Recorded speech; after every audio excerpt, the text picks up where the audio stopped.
सदियों वर्ष पुरानी ये परंपरा और अब तक जीवित है। हर वर्ष रावण को जलाया जाता है।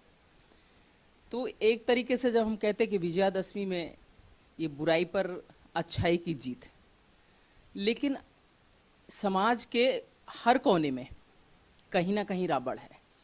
आज जो महिलाओं के साथ में इतनी ज़्यादा अपराध जो बढ़ रहे हैंगे, वो एक छोटी छोटी सी बच्चियों को भी उनके साथ में जो उन गंदी और घिनौनी हरकत आज पुरुष करता है, वो भी एक रावण है।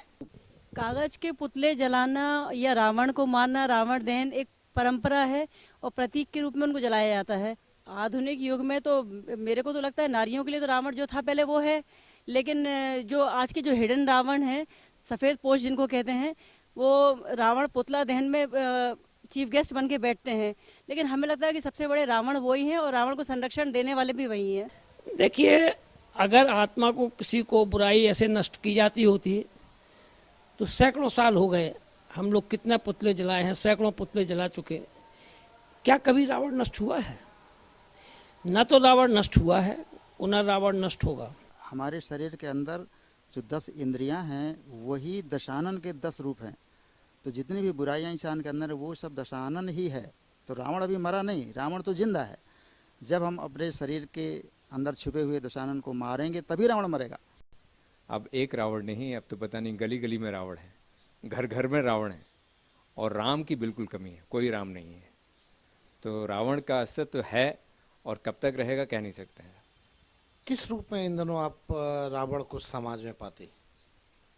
हर किसी रूप में है, खासकर अपने जो है जैसा कि मैंने बोला है, घर घर में है, गली कूचों में है, अपने रिश्तेदारों में है, अपने दोस्तों में है, बाकी नेता तो हैं ही हैं। रावण भी जो है जिंदा है और राम भी जिंदा है। लोगों का मानना है कि उनकी बात तो चेंज हो जाती हैं संस्थाएं, कि राम जी आज भी लोगों के मन में है और हम तो कहते हैं कि रावण भी लोगों के मन में है। रावण का दहन भले ही कर रहे हैं, लेकिन ये कुछ उस तरीके से है जैसे रक्त बीज का वध किया था माँ महाकाली ने। अब रावण हम जलाते हैं तो इसकी गैस जितनी दूर तक जाती है, इसका धुआं जितनी दूर तक जाता है, उतने ही नए रावण पैदा हो रहे हैं। हर क्षेत्र में रावण है।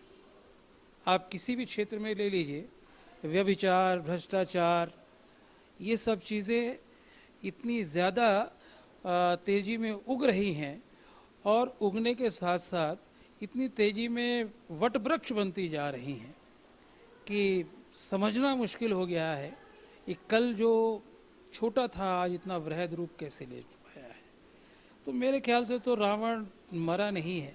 जितना रावण हम जलाते जाते हैं उतने ही धुएं से इसके जहर जो है उस समाज में फैलता जा रहा है। जी नहीं, रावण ऐसे कैसे मर जाएगा? अभी भी रावण जिंदा है। अभी आप देख रहे हैं बच्चियों के बलात्कार हो रहे हैं, ये सब कौन है? ये रावण का ही तो रूप है। अब इस तरह से रावण कहाँ मर जाएगा? समाज में इतनी कुरीतियाँ जो फैली हुई हैं, उनको बहुत सारी अभी अपन लोगों को सही भी करनी पड़ेंगी मिलके। तो अभी तो ऐसे नहीं कह सकते कि रावण मर जाता है तो पुतले में ही सब कुछ खत्म हो जाता है। मेरी बच्ची अगर जा रही है चौराहे पर और लोग पफ्तियाँ कस रहे हैं तो वो रावण है। मेरे पिताजी कहीं जा रहे हैं, उनकी बुजुर्गत देखकर कुछ लोग अगर बातें कर रहे हैं तो वो रावण है। मैं अगर जा रहा हूँ, मेरे तौर तरीकों पर अगर वो फफ्तियाँ कसते हैं, चाहे अच्छी हों या बुरी हैं तो ठीक है, अच्छी हैं तो ठीक है, अगर वो कसते हैं तो वो रावण है। किसी भिखारी को भीख देने के बजाय उसको कुछ गालियाँ दें, हाँ वो रावण है। हम अगर झूठ बोल रहे हैं, हाँ हम रावण हैं।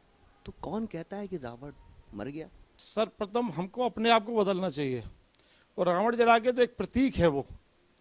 एक्चुअली हम लोगों को ये बताया जाता है कि हम जिस प्रकार रामचंद्र जी का एक पूरा वो वर्णन दिया जाता है जो हमारे इष्ट देवता हैं, तो रावण को जला के हम लोगों को एक संदेश दिया जाता है कि हम लोगों को बुराइयों को छोड़ना है और जो उसमें अच्छाइयाँ थी उन्हें ग्रहण करना है।